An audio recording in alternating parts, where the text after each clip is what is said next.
Hello, and welcome to another episode of Movie Mess. It is Tom Button here. Um, it's been a while since I last did a video posted to the channel. 5 months, so YouTube tells me. But I am back. I am getting back into the swing of things. Life has happened, and I've had things to do, and it's getting to sort of a low point. Well, not a low point, but like a sort of a plateauing a little bit.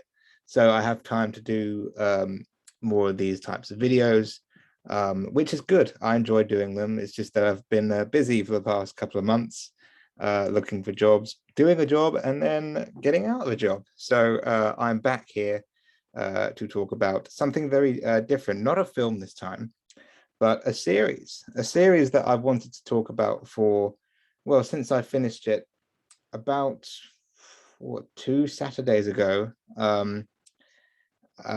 Yes. Uh, and I think that the best way to do this is kind of go into some spoiler territory on this one, because I think that the show is so dense, so packed with characters and sort of story that I don't think that like doing it, like saying what the plot is and saying sort of how I sort of feel about it would be kind of a disservice to it, really. But the thing I'm going to be talking about today is Arcane, the new Netflix show, which is based off of the League of Legends video game by Riot Games.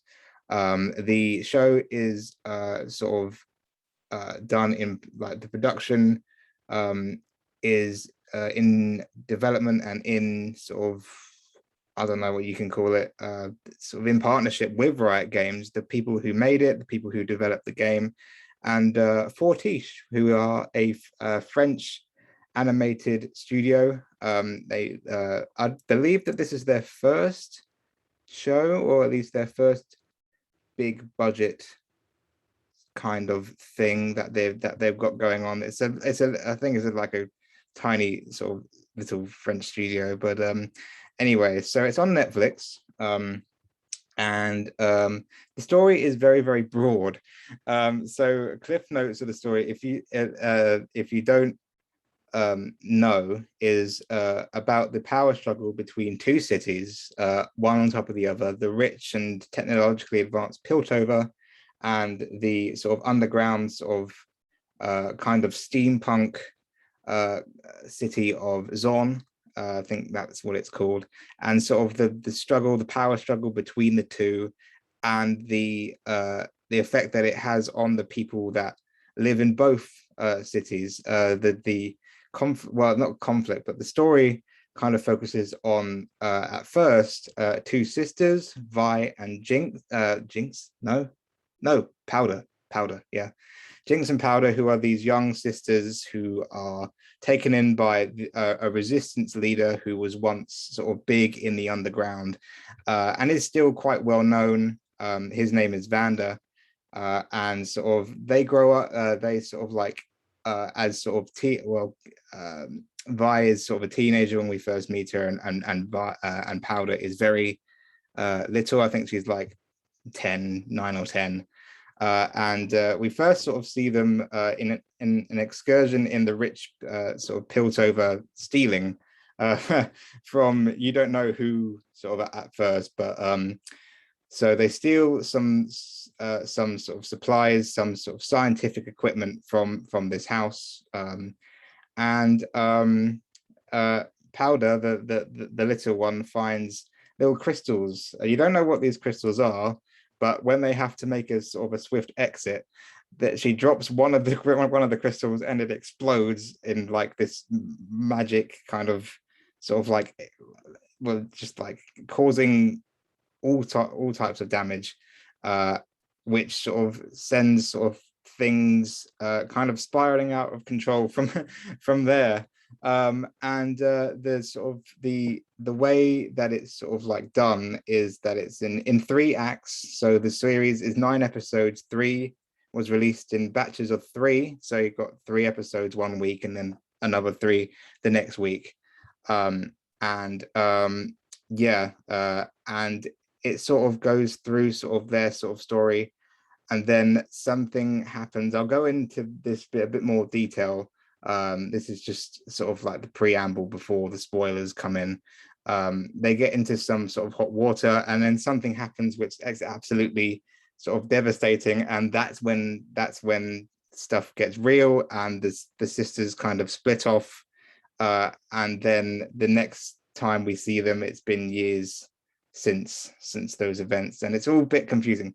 So that is just like the cliff notes of the story. I don't sort of, there are many characters, there are many sort of plot lines that go into this, but the sort of, that is the main kind of driving force, is the relationship between the two sisters, and this event that happens which kind of fractures that, and is very sort of, is very shocking, and is very sort of, that's what got me on board, like, and that's sort of like in the end of the third episode, like, that's right, give me more of this. So as I said, it's based on the League of Legends video game. I have no idea like what I of course I know what League of Legends is. It's one of the biggest sort of MMO sort of like RPGs in sort of in the industry, and there's all sorts of esports and competitions around it. I don't play it myself. I still don't really have much intention on playing it. I know that it's very, very popular, and a lot of people play it. But I also have heard that it's very, very some of their fans can be very toxic, and so I don't want to get into that whole rabbit hole where I play and somebody, you know, calls me a sort of like a rude word. I mean, like, I'm not there for that. I play games, but I don't really play online games that much. So I had no idea what to expect. I had no expectations for this show. It's animated, which didn't put me off, because I really like animation. I just thought that it would be sort of like kind of like kid friendly, but like I saw like the rating, the rate is rated 15 over here, the series on Netflix, and I was like, oh, okay, so it's more adult animation, which is great, because I love adult animation. I love animation in general, but like adult stuff is really good. Now that I've seen it all, I have to say that Arcane is not only the best show I have seen this year, period. This show, and it's not only the best video game adaptation I have ever seen, it's the best series I've ever seen, the best thing I've ever been invested in since I started Game of Thrones in 2013. That's it. I love this show. I mean, the first two episodes for me were sort of very world buildy, you know, sort of like getting to know the characters, getting to know where they come from, what's going on. And it kind of goes into sort of like some more sort of details of other characters. There is this character, this other main character called Jace, who is a scientist, and he wants to basically help the world sort of evolve through the use of arcane magic. That's why it's called Arcane, obviously. But like, he realizes that within these crystals that powder steals is arcane sort of magic, and it's very powerful and very sort of like unpredictable. But he thinks that he and his partner, who's partners up with him in the other episodes of the first act, can help him with this and try and figure out a way to stabilize it and make advancements through the culmination of magic and technology. It's really sort of interesting stuff. And from there, like from episode 4 onwards, after the prologue, shall we say, of the first 3 episodes, it mostly takes place years later, and really kind of gets into sort of a whole load of other stuff. So from episode 4 onwards, it just, the show just expands. It expands, and it goes into territories which are very, very complicated. and gets into sort of like the political corruption and sort of obviously that kind of like the sisterly bond, the family sort of like bond between Powder and Vi, who is who their sort of their story is still the main focus, but you have all these other sort of things around it. The villain, who is Silco, who's a sort of a creepy like industrialist character, has at first like is like as I said, okay, he's a sort of he's your typical villain. He runs kind of the underground with this substance called shimmer, which is basically like this purple liquid that turns people into sort of like monsters, but is very addictive. So between sort of like the time gap, that like within the underground, it's become very addictive as sort of the power kind of leans towards this guy Silco, who in the first two episodes you think, oh, he's a general villain, but in the third episode, the first sequence of the third episode is like a monologue that Silco has, and like it just explains to you within a very short time frame, this is why he is the way he is, and this is what he wants, and you just have to sort of deal with that. And it's such a sort of good way, because like in the first two episodes I was like, okay, this is the villain, but like in the third episode it's like, okay, this is really good writing. The show has like, okay, so there's many sort of story plots and threads, and as more characters start to go out, I'm already losing track because it's such a great show. Where to start? The animation for this show is incredible, absolutely incredible. It's done with a mix of, I think, 2D and 3D animation like styles, and even for some moments and for some scenes they change it up for sequences, whether it would be action sequences, mostly for action sequences. If sometimes it's kind of like the majority of it is kind of like cell shaded and kind of like really smooth. The color like some like purples and like purples and greens and sort of like really like vibrant blues really sort of like stick out, and sort of like the fluidity of like the movements and especially during some more action-packed scenes are just insane. Like they must have like a bottomless money from given to them by Netflix. But yeah, so like the animation kind of floored me. It was good in the first two episodes, but as it went on, as more action started to be implemented, and just even in its more quiet moments, you can really appreciate the detail. The facial animations, especially, are just like little subtle little things that characters do.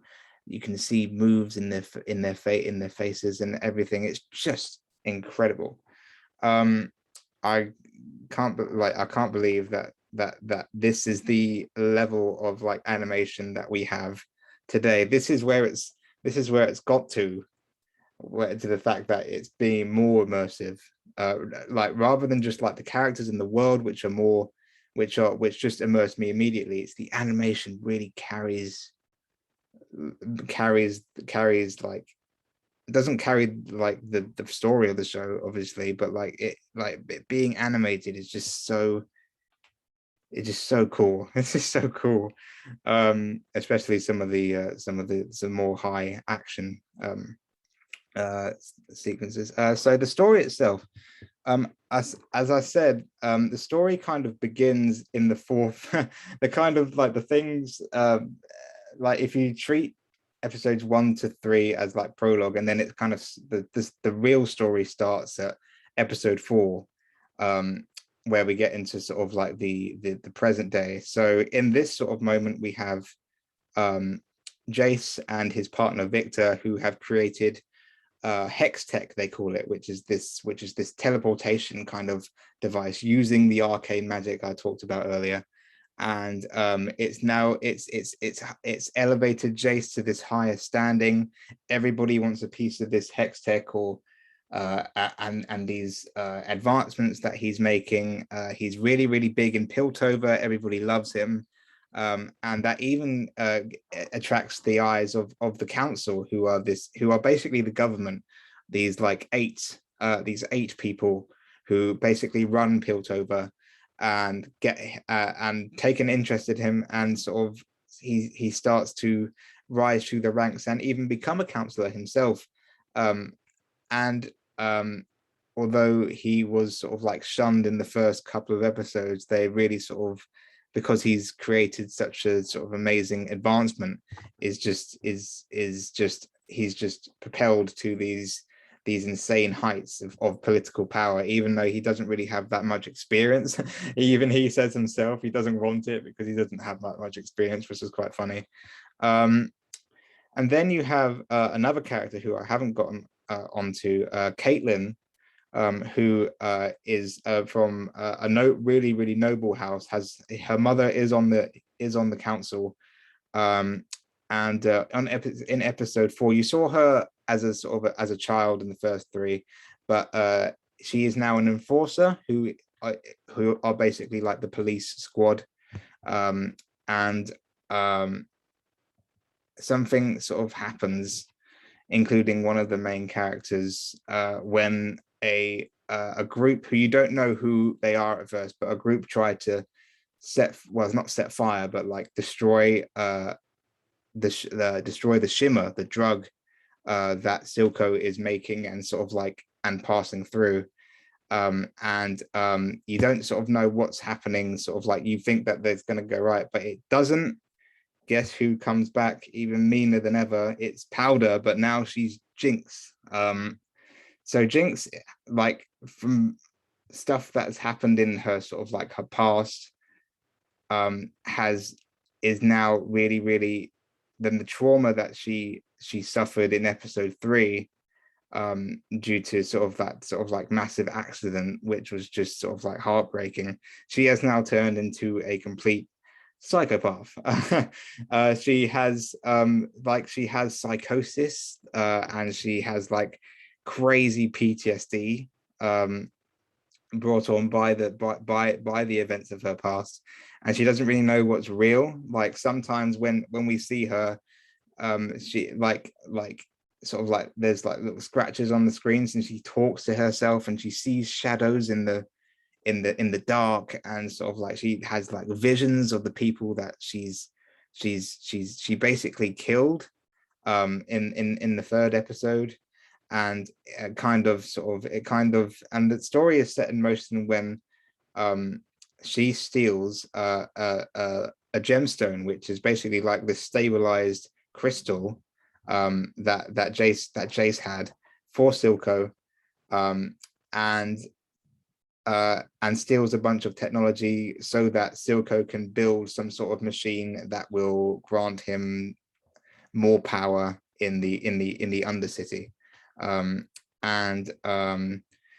And sort of Caitlin comes into hit. She's kind of like a sort of a kind of like a meter maid kind of thing. Just doesn't really do much, but really wants to get into this investigation and like start something.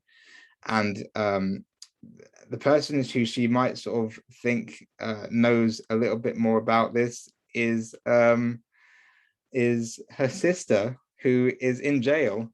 And she goes down there, and the reveal is so great that Vi has spent the majority of her time, like years in prison, and Caitlin goes in and says, "Hey, I need help, and we need to sort of sort out Silco."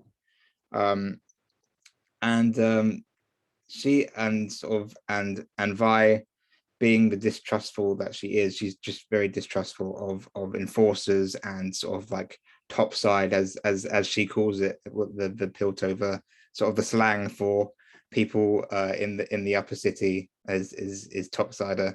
And but they go along and they sort of and they go on their little investigation. That is, within a nutshell, the amount of storytelling in this show, the amount of characters that this show focuses on, even the small characters, like, you know, not even small characters, like Victor, for example. Victor is trying to do what Jace does, makes the world a better place, using the technology and using the magic to kind of try and sort of crack into more, like take it sort of like one step further. He's a scientist and he wants to be good for people, but he goes too far. And there's a lot of detail to each character, whether they're a side character or a main character, it doesn't care. And that's why, and that's what leads me into another sort of great thing about this show is the editing, the story editing, the narrative editing of this show is quite something, because you have all of these plots, you have all of these characters, and with a show, it could be very difficult to balance them correctly, but Arcane manages to do that in such a way that you are never bored or less invested in other, like, in one storyline than another. It flips back between one, and, you know, like, it flips back between all sorts of like different sort of stories, and it just keeps you engaged in everybody. I mean, once the story kind of bursts to life after the third episode, which is like was what the first act was more contained, and then sort of it opens up in like from episodes 4 to 9, and it's just, I don't understand how like a series can keep my attention that well since Game of Thrones. It's just like every character is interesting, every struggle, every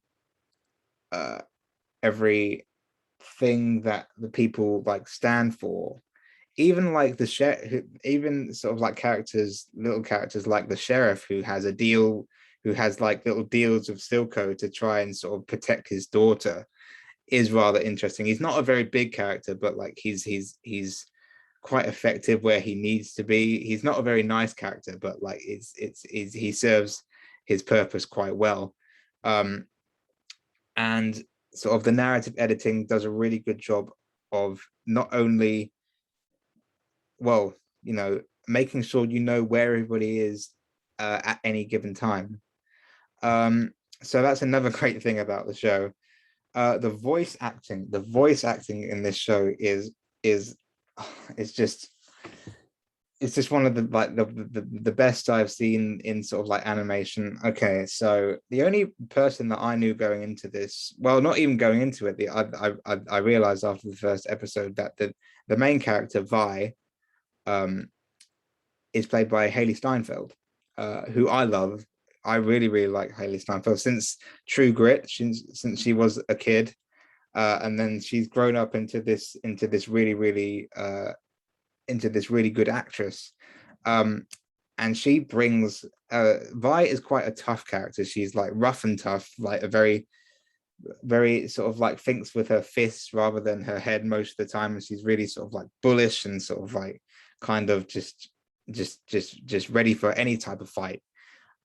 But she also has like kind of a sensitive side, and she's also a very kind of like sad character, like a very sort of tragic character for what happened with her sister in the past, and sort of she's kind of like haunted by that, and she had to sort of she had to get into that character's emotional range and into the head of, okay, this is a tough character on the outside, but like inside she's kind of broken. But like she presents herself as this hardened badass, but like it's really really good. And then the person who plays Jinx, Ella Purnell, I don't want to get her name wrong, is just fantastic. Whoever this girl is, I don't know, I don't really know her. I like her name isn't really that recognizable to me, but her as Jinx is just sort of so amazing. She gets that level of like trauma. You understand this is where the character is now. This is her trauma. This is why she's so screwed up, and it like she sells it really well. She like the conversations that she has in her head, and sort of like with the shadows, and just like it's just like, oh, it's just, oh, I know you're a bad person, you're kind of a bad character, but I do feel for you, because you're one of the main characters, and sort of like it's kind of, oh. Others include the villain, Jason Sisek, I think his name is. I might have butchered that, but him as Silco is just really, really interesting. Let's say that the villain is really, could have been really mustache twirling and sort of like, oh, I'm evil, but like he's really, really calm and really, really sort of like menacing, and he has like a bad guy look, but he acts like it just on another level. The amount of like not range, because he doesn't really get angry. The character Silco doesn't really get angry at any sort of point, but like the tone of his voice is just amazing, and just like the way that I don't know about voices, man. I don't know about voice acting. I've never voice acted before in my life, so but I know it when I hear it, which is really really good. And the others do a great job as well. So the voice acting is good. There are fights in this series that range kind of in the beginning. In the beginning, it's kind of like there's a street fight kind of early on between sort of like the kids and sort of like this other rival gang, and I thought that, oh, that was pretty good, that was pretty cool. But once you get to like episode 4 and they start doing some mad stuff, either sort of gunfights or like hand-to-hand fist fights, it gets real. It gets really real. Like, oh my god, this is not a show for kids. The fights in this show, especially the fist fights, are absolutely like, there's like blood, there's like broken bones and teeth, and just like, oh, just like, and the sound design on it as well is just like crazy. Like when somebody punches somebody, or somebody like kicks like another person, you feel it. Like whether it's like it does it in like slow motion, which it does, which does quite a bit, but like every sort of hit, especially like with Vibe, because she's the fighter, she gets into the scraps, and and it's just like, oh, it's just like crazy the way that they did it. And the same goes to like the cinematography. The cinematography as well as the animation is is sensational. It's just it's sort of like in action scenes, it spins around and shows all different characters where they're at, but it never gets busy. It never sort of like it never gets shaky or anything. It just like, oh, it's really good. And sort of like without the fights, like with, like we're outside of the fight scenes, it's really epic. There are loads of really nice wide shots, really sort of good tracking as well. And it's like something that most sort of like animation, I haven't really seen in animation that like this show cares about. It's cinematography as well as the animation, which is really really fascinating. And yeah, it's just like some sort of like shots linger, and it's just like, and like most of the shots are basically like backgrounds. I mean, I have a background for my screensaver right now, but like most of the backgrounds are so pretty, especially like in Piltover, the overground city is just like really shiny and really nice. But then in Zorn, the underground city is just like really grimy and really dirty, but it's got its own beauty to it. It's got its own painterly kind of look, and though it's dark, it's really, really, really beautiful. So yeah. And I got to shout out the soundtrack as well. The soundtrack for this show is really good. Yes, it does have sort of like an OST, like original score, but like I think that the soundtrack, the licensed like soundtrack, is very, very, very varied, and sort of sets a mood immediately, and sort of whether it's like for a fight scene or for just like a brooding moment after a sort of a tragic scene.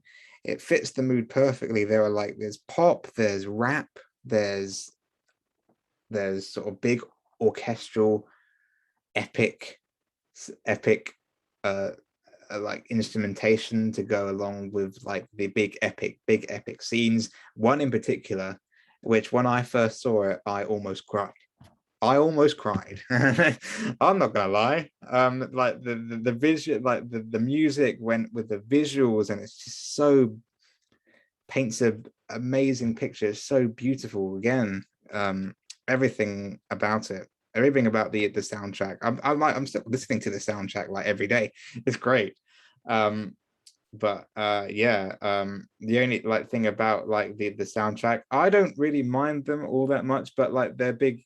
If you're not a big Imagine Dragons fan, oh boy, you're gonna have a problem, because not only do they sort of have the opening titles, that's their song, it's Enemy, I think it's called, is the opening title like sequence, but they also appear in one of the episodes, and when I saw that, I was like, oh, that's pretty sort of like that's I didn't quite like that, but like it was funny, but like then they were playing the theme song within the scene as well. It was like, oh, that was a bit cringy, but and that set a mood. But the most of the music, most of the licensed songs are really, really good, and they fit together with the show quite well.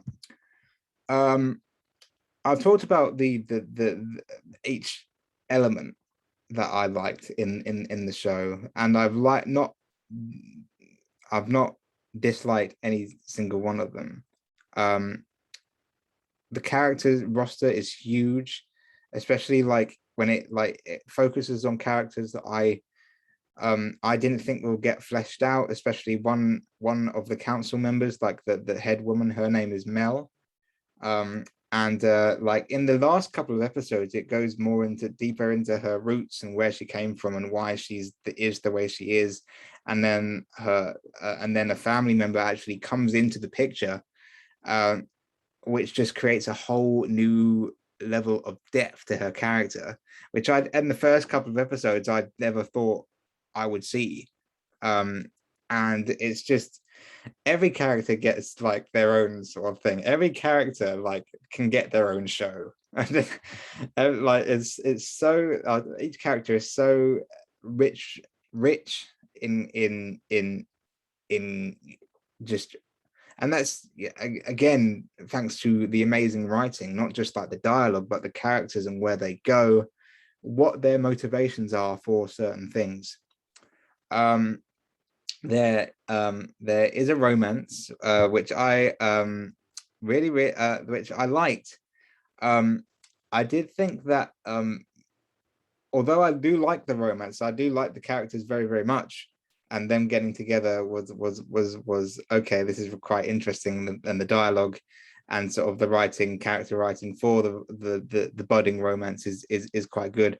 I did think that it went a bit fast. I think that like they're sort of, they don't like each other, and then they sort of like start to care for it. They're not in full-blown romance yet, but like even still, I think that like the seeds are there. And I just think that from episode to episode, I think they could have sort of drawn that out a little bit longer, because like where we are like at the end of the series now, it might as well be a full-blown romance. But like, it's not, I'm saying I'm not hating it. I really like it. I really like that those characters are kind of sort of like coming together. Um, and of course the writing for that is really, really good. I just think that like it could have been it could have been extended a little bit, and sort of like and sort of like little things, little details could have been touched on. But I like it overall. I really like those characters as well. So all in all, I don't want this to go on too long. I said that there will be spoilers. It kind of was spoilerish, because you can't really talk about a series like this when there's so much going on at the same time that it's hard to kind of think for people. So all in all, if I could wrap this up, because I know it's getting a bit long, I don't want to sort of like go into too much detail. Although I probably already have. But all in all, this show is really, really special. Not because it's not just because it's not because it's animated, it's not because of any of that, but it knows how to tell a story. This is a prologue to a video game. And it's just so well done, so well done. I had a smile on my face from moment one to right to the very end, in which I almost cried again at the finale, at the big sort of like the big cliffhanger. I was like, the ending scene was so tense, and like I didn't know where it was going, and then it went somewhere, and I was like, oh god, you're gonna do it. And then they do it, and it's just like it's just mind-blowing. The storytelling and sort of like the foreshadowing of where these characters go, what they might end up doing in the future, and it's just open to, and they're already announced a series 2. It could go anywhere at this point. I love the show. Probably not as much as people that already like play League of Legends, but like you don't have. See, here's the thing. This is like the first true experience where I'll tell people who might want to get into this or might be on the fence about this, is that you don't have to be a League of Legends fan to enjoy this. You absolutely do not. I am not. I didn't even know what was going on in like the first 2 episodes, and then the 3rd episode hit, and I was like, right, I'm all the way in. And it's one of those shows that will stick with me long after I watch it. I'm probably going to watch it in the next couple of days again and again and again, because I am just so on board. I love the characters, I love the worlds, I love the story, and the twists and turns that it takes are just phenomenal. I love the soundtrack, I love the editing, I love every little bit of it. I adore. There are little nitpicks that you can sort of like gripe at, but like overall, the animation, the fight scenes, the political intrigue, the science versus magic stuff, there are real consequences. Like it's sad, it's a tragedy, and in those really big emotional moments, even when sort of like it's not like supposed to be like that emotional, it got to me. it really got to me, and I was very, very surprised at how much an animated show. I love animation. I said this at the start of I love animation to bits, and I think that Netflix really, really have a thing on their hands. They already do. It's like the #1 show in like 50 countries. It's the highest rated show.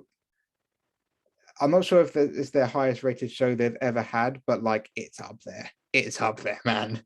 Um, I'm seeing 10 out of 10 5-star reviews everywhere I look, like whether on YouTube or on anything. And I'm just so glad that this like can prove that video game adaptations don't have to be bad. They don't have to be bad. This can show other studios, movie studios, or like other TV sort of networks that if you want to adapt a video game, you don't have to pander. You can tell a story without anybody having any clue of the original game, of the original story, but just create a whole new thing all on its own that people can enjoy. And I'm just so glad that it exists. I absolutely adore the show, and I'm so glad that it's doing so well with on Netflix. It really got to me in some things that like this is an animation, and it's sad because some people would just like think, oh, it's like scroll past it, oh, it's animated, it's not going to be good. And sadly there will be like loads of people who just have that assumption and just think, right, well, that's not really that great. That's probably not going to be that great, and move on to something like The Witcher, which is live action, but is also based off of a book and a video game. Let's see what I'm saying. But like, don't let the fact that it's animated put you off, please. I, I I implore everybody who watches this video or anybody that I see or like text or anything, I'm gonna like say, have you watched Arcane yet? You should watch Arcane because it's just that good. I have not seen a bad review yet, and I probably will never see a bad review. I'm so glad that this show is doing as well as as it's doing. I will rewatch it and rewatch it and rewatch it again, and wait and pray for series 2. I think that Riot Games and Fortiche studio have done absolute wonders here. Everybody on their teams should be very, very proud of what they have made, what they have achieved in the not just the animation sort of thing, but like they have broken the curse of what a video game adaptation could be. And I am just absolutely blown away by it. It's just, I have no words now. I have no words. Except for the fact that go watch it. Please go support it. It's really, it's not, you know, as I said, it's my favorite show of 2021. Like, nothing comes close. Nothing comes close. This is it for me. And I didn't think that I would be saying that because it's League of Legends and I don't know anything about League of Legends. I don't play it, but it's just sensational. The amount of time, the amount of love put into this show is just, it's just unmatched, like unrivaled. Even competing with like Netflix's own sort of like video game adaptations like The Witcher. I think that this is still going to be really popular and still gonna sort of hit the charts and still gonna do everything even in months from now or a year from now. It's still going to be doing well. I'm so glad that there's a series 2 on the way in production now, and I am now into the post-series depression of for Arcane. I just have to wait and wait and wait and wait for that new series. But everybody will be excited. Everybody who has seen it will be excited. I will be there first, like day one. I will be there for series 2. But yeah, if my review doesn't make you watch Arcane, I don't know what will. It's very, very special to me, very, very special to a lot of people. And yeah, is the best video game adaptation, film or TV ever made. And that might be a big statement, but screw you, it is. And it didn't have to try very hard. It didn't have to try very hard.